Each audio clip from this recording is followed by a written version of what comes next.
নমস্কার, আমি আজকে আবার এসে গেছি। এটা কি বলো তো, মুসুরির ডাল বাটা। হ্যাঁ, মুসুর ডালের বড়া রেসিপি কে দেখায় ভাই? কেউ দেখায় না, কিন্তু এক একজন এক এক রকমভাবে করে, তাই না? কেউ শুধু পেঁয়াজ দিয়ে করে, কেউ কালো জিরে কাঁচা লঙ্কা দিয়েই ভেজে নেয়, কিন্তু আমি আজকে আমার মায়ের রেসিপিটা ফলো করেছি গো। এতে পেঁয়াজ কুচি দিয়েছি, কালো জিরে দিয়েছি, আর আদা রসুন বাটা দিয়েছি, নুন মিষ্টি দিয়েছি, হলুদও একটু দিয়েছি। আদা রসুন বাটাটা দিলে না খেতে দারুণ লাগে। শুধু রসুন বাটা না, একটু কুচি করেও দিয়েছি, মা তাই দিত। তো মুসুর ডাল আমাদের বাড়িতে আসেই না, সেই অনেক বছর ধরে আসে না, বহু বছর পর খাচ্ছি। কারণ কি জানো, ইউটিউব দেখে খুব ইচ্ছে হয়েছে খেতে, তাই জন্য খাচ্ছি, বানাবো। আর আমার ইউরিক অ্যাসিডের ব্যথা আছে বলে মুসুর ডাল একদমই খাই না, আনাও হয় না, তাই একদমই অল্প করে ভাজছি। আমি এখান থেকে পরে এডিট করছি বলে বলছি, দুটো খেয়েছি মাত্র, কারণ বেশি খাবো না, বেশি লোভ ভালো না। তো বিয়ের আগে মা কিন্তু এই মুসুর ডালের বড়া করে ঝোল করতো যখন আলু দিয়ে, মানে অমৃত, এত ভালো হতো। আর আমরা তো অনেক ভাই বোন ছিলাম, 3 বোন 1 দাদা। তো ভাই বোনেরা মানে মাকে খুব জ্বালাতাম, খেতে দিতে নিলে মাকে বলতাম, না রে ওর পাতে 2টো পড়েছে, আমার পাতে আর একটা কম পড়েছে, দাও। মা বলতো, তোদের জ্বালায় আর পারি না। সত্যি খুব জ্বালিয়েছি। গরমকালে কিন্তু পাতলা মুসুরির ডাল, গন্ধ লেবু আর মুসুর ডালের বড়া, এর ধারে কাছে কেউ আসতে পারে না, তাই না? আমরাও খেতাম আগে, মানে আমার বিয়ের পর তখন তো আর এত রোগ শোক ছিল না, আমিও করতাম, খেতামও, কিন্তু এখন একদমই বন্ধ।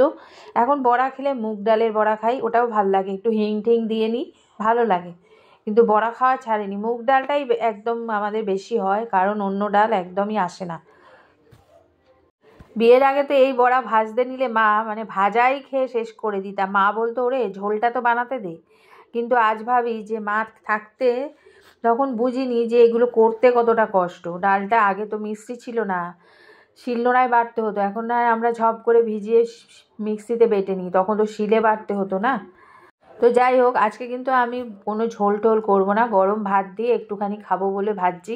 কারণ আমি ইউটিউবে দেখে আমার খুব লোভ হলো, এই এক হাতে ক্যামেরা করে উল্টাতে গেলে না আশপাশে খুব লেগে যায় কড়াইয়ে, জানো তো, আমারও লেগে গেছে।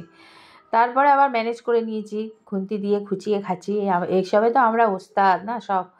তো যাই হোক, আজকে কিন্তু আমি যা বললাম, গরম ভাত দিয়ে এমনিই খাবো আর কি। ভাতটা তো আমাদের গরম হয়। তো রেসিপি দেখাতে কিন্তু একদমই আসেনি। যদি তোমাদের ভালো লাগে তাহলে একটু সাথে থেকো, যেরকম আছো সেরকমই থেকো, আমি বেশি কিছু আশা করি না। এবারে আর কি খুচিয়ে খাচিয়ে তুলে ঠিক সাইজে নিয়ে আসবো। আর খাওয়ার সময় একটুখানি কাঁচা পেঁয়াজ নিয়ে নিয়েছিলাম, ঘি নিলেও হতো, কিন্তু আমি ঘি বাটার কিছু নিইনি। গরম ভাত দিয়ে শুকনো শুকনো মেখে খেয়েছি, দারুণ লেগেছে, দারুণ। বহুদিন পরে খেলাম বলে যেন আরও ভালো লাগলো। আর সত্যি বলছি, একটু রসুন কুচি আর একটু আদা রসুন বাটা দিয়ে নেবে, একটু নুন মিষ্টি সবাই দেয়, মিষ্টি সবাই দেয় কিনা জানি না, নুনটা তো দিতেই হয়, হলুদ, এইসব দিয়ে ভেজে খাবে, দারুণ লাগে। আজ আসি, টাটা, আসবো পরবর্তী কোনো ভিডিও নিয়ে।